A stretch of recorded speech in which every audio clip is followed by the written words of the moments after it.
공유물에서는 법적 이사건이 성립되지 않을 가능성이 상당히 높습니다.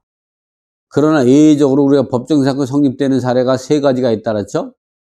땅은 한 사람인데 그 토지 소유자가 다른 사람과 공동으로 소유하고 있을 때, 그럴 때 다른 공동 소유자에게 건물을 철거하지 않기로 묵시적, 명시적 합의가 있었다고 봐서 그러한 경우는 어떤 경우도 100%다 법적 이사건 성립된다고 봤고, 이번엔 땅이 A가 3분의 1, B가 3분의 1, C가 3분의 1, 건물도 A가 3분의 1, B가 3분의 1, C가 3분의 1 때 땅 A, B, C 전체의 토지에 근저당을 설정하고 그거에 의해서 토지가 전체가 경매돼서 매각될 때 그걸 낙찰받은 경우라면 토지와 건물 소유자가 동일 소유자였다가 달라지는 거와 똑같은 영향을 갖기 때문에 그런 경우도 법정 사건이 성립된다. 이번에는 구분 소유적 공유관계에서는 이 등기부상은 공동 소유로 돼 있지만 그거는 엄연히 상호 명의 신탁 관계로 있어서 이거는 네 땅, 이거는 내 땅 이렇게 딱 각자 자기 땅에 건물을 졌을 때 그 토지가 A 2분의 1 지분이 토지가 경매된다면 지상에 있는 A 건물은 법정 사건이 성립되는 사례가 발생한다. 이렇게 딱 세 가지 빼놓고는 법정 사건 성립되는 게 없습니다. 오늘은 그러한 거 이외에 공유물에서 법정 성립되지 않는 사례가 어떤 것이 있는가, 그런 경우 우리가 어떻게 투자해야 되는가에 대해서 알아볼 수 있도록 하겠습니다. 자, 보시면 토지와 건물이 공유물이에요. 이 공유물이라는 건 우리가 왜 공유물이라는 표현을 쓰냐면 이게 부동산일 수도 있고 또는 동산일 수도 있죠. 그래서 우리가 공유물이라는 표현을 써요. 그래서 이렇게 보면 이게 부동산일 때는 공동부동산, 동산일 때나 이 물건일 때는 그래서 이걸 통째서 우리가 공유물이라는 표현을 많이 쓰거든요. 그러니까 토지와 건물이 공동 소유일 때 이런 뜻이죠. 보시면 토지가 갑을 병이 공동 소유고 건물이 갑이 단독 소유인 경우는 어떤가? 지난번 시간에 보면 반대였죠? 어떤 경우였었냐면은 지난번에 같은 경우는 이와 같이 토지가 단독 소유 이제 A가 단독 소유인데 건물은 A가 3분의 1, B가 3분의 1, C가 3분의 1 공동 소유라고 했을 때 이럴 때에는 이 A가 B와 C한테 건물을 공동 소유하면서 건물을 철거하지 않다는 묵시적 명시적 합의가 있었기 때문에 이런 경우는 어떠한 상태, 뭐 이게 매각이 되든 이게 매각이 되든 이게 매각이 되든 또는 이렇게 일괄 매각이 되든 어떤 경우도 법이 성립된다. 그런데 반대로 이번 사례 같은 경우 어떤 게 되냐면 거꾸로예요. 거꾸로. 토지는 A가 3분의 1, B가 3분의 1, C가 3분의 1. 건물은 A 소유죠. 건물이 A 소유. 이럴 때에 매각이 되는 걸 보면 이 토지에만 근저당이 설정이 됐다가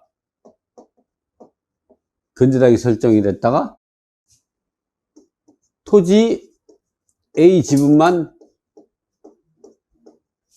경매돼 가지고 F가 낙찰받았다. F가 3분의 1이 되죠. 왜냐면 A, B, C, D로 하면 또 너무 가까웠다 보니까 나중에 또 이 다른 기호를 넣게 하는 게 아예 그냥 D가 아닌 F가 낙찰받았다. 그러면 B 3분의 1, C 3분의 1이 되고 건물은 그대로 A가 되겠죠. 이럴 때에 이 건물 소유자에게 법정 사건을 인정하게 된다면 B와 C의 권리를 침해하게 된다는 거죠. 이 토지 3분의 1 지분만 경매될 때 건물의 법정이사건을 인정하게 된다면 법정이사건을 설정한 것과 똑같은 얘기예요. 등기 없이도. 또 등기도 할 수 있다는 얘기예요. 그러면 어떻게 해요? B와 C 지분의 권리를 침해해서 여기에서 할 수가 없죠? 우리가 또 하나 비슷한 얘기하면 우리가 임차권 등기가 있어요. 그 임차권 등기 명령에 의해서 임차권 등기하는 거는 우리가 공동 소유 아파트에다가 임차인 입주했는데 그 아파트 소유자가 A가 3분의 1, B가 3분의 1, C가 3분의 1이요. 그런데 거기서 우리가 이제 임대차 계약은 공유물의 관리 행위는 민법 제265조에서 과반수를 정한다 보니까 A 3분의 1, B 3분의 1에서 3분의 2 지분권자와 임대차 계약을 맺으면 적법한 관리 행위로서 주택임대차법상 대항력과 우선 변제권이 있어서 경매 절차에서 배당 요구할 수 있다고 그러지만 그러한 경우 전세 보증을 반환받지 못해서 배당 요구를 하더라도 C 3분의 1 지분에는 청구할 수가 없는 거예요. 이번에는 뭐냐면 임차권 등기를 할 때 A나 B는 임대인이니까 청구할 수 있다고 생각하고 A가 임대인, B가 임대차에 동의한 담보제공자라든가 C는 임대차에 동의하지 않았다면 그러한 경우 임차권 등기 신청을 하면 기각돼요. 왜? 임차권 등기나 전세권 등기나 지상권 등기는 일물일권주의에 따라 하나의 물건에는 하나의 이 권리가 성립되기 때문에 일부에 설정할 수가 없고 전세권 등기는 뭐 아파트 2분의 1 지분 설정하거나 3분의 2 지분이나 5분의 4 지분에 설정할 수 없어요. 그 임차권 등기도 3분의 2 지분권자와 계약했다? 그러면 임차권 등기를 할 수가 없어요. 근데 해주는 경우가 있어요. 그거는 법원에서는 전체와 계약했다는 가정에서 하는데 3분의 1 지분권자가 임차권 등기 말소 청구 소송하면요 말소돼요. 이거. 실무에서는 그런 게 많아요. 직무 경매를 하다 보니까. 여러분들도 이거 마찬가지예요. 이 사람들한테 법정사건을 설정할 수가 없어요. 법정사건이 등기 없이 설정한다니까 여러분이 생각하지만 임차인이 확정일자처럼 등기를 하지 않고도 확정일자 우선 변제권이 발생할 때 확정일자를 설정한 거 똑같죠? 이것도 법정사건을 설정한 거 똑같아요. 그리고 등기도 할 수 있는 거예요. 근데 이 사람들은 여기에 아무 이해관계는 없는데 법정사 설정하게 된다면 이 B와 C 권리의 침해를 본다는 게 침해 당한다는 거예요. 그럼 대법원 판례를 갖고 한번 이 내용이 어떤가를 한번 읽어보면 나오죠. 여기 2000-33638, 2011-73048 또는 92-55756 판례가 많죠. 보시면 그만큼 이 말이 맞다는 거예요.